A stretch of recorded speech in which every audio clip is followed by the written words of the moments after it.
Alors bonjour à tous et à toutes.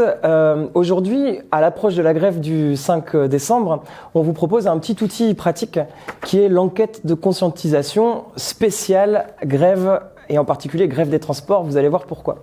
En fait, l'idée, vous savez, lors d'une grève des transports, on sait déjà comment les chaînes d'infos continues vont aller tendre un micro auprès des gens pour aller sonder, documenter la grogne des usagers. Et avec un biais énorme, parce que c'est très facile de choper des gens qui sont en colère parce qu'ils auront leur train qui est annulé. Nous, ce qu'on se propose de faire, c'est d'aller nous aussi sur les quais de gare, dans les halls de gare, les autres transports qui seront en grève. Peut-être que d'ailleurs, pas de bol, vous serez coincé parce que vous, votre train est annulé et que vous avez envie de tuer le temps, de vous rendre utile à la cause. C'est d'aller voir les usagers avec cette enquête et de leur poser quelques questions. Cette enquête, c'est pas un sondage, c'est pas une enquête journalistique biaisée qui voudrait démontrer quelque chose d'idéologiquement déjà discutable. Au contraire, c'est une enquête qui vraiment vous invite à aller sonder, discuter avec les gens, savoir questionner leur représentation de cette grève.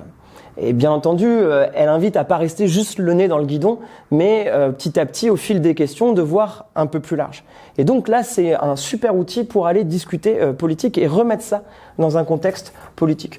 Donc en fait, les questions, vous les suivez dans l'ordre que vous voulez. Vous pouvez les prendre dans le désordre, vous pouvez en faire la totalité ou alors juste une petite partie. Vous verrez, c'est peut-être aussi en fonction de ce que devient la discussion avec les personnes qui accepteront de se prêter à ce jeu-là. Pourquoi est-ce qu'on propose de faire ça? En fait, l'avantage de l'enquête de co-conscientisation ou de conscientisation ou enquête sensible, c'est de faire un pas de côté. On va opérer un déplacement dans la posture. On ne vient pas voir les gens quand on fait ce choix-là avec un tract où les arguments sont déjà tous bien récapitulés et donc on a un avantage énorme par rapport aux gens qui n'ont pas réfléchi au sujet. On essaye de casser ce rapport de domination-là et de se mettre plutôt sur un pied d'égalité. Et puis, voilà, moi je pense aussi que les gens, comme ils seront dans un état de tension générale, enfin forcément on sait que ça fait monter la tension, les militants insoumis, militantes insoumises ou sympathisants, peu importe, ont le droit d'être un petit peu sceptiques ou un petit peu inquiets à l'idée de débarquer là-dedans avec un tract et de risquer de se faire rembarrer. Et donc, les retours qu'on a de tous les militants et militantes qui utilisent l'enquête de conscientisation, c'est que c'est quelque chose de beaucoup plus doux. Parce que finalement, c'est de la discussion, on laisse de la place aussi à celui qui a envie de dire qu'il y en a marre des grévistes, etc.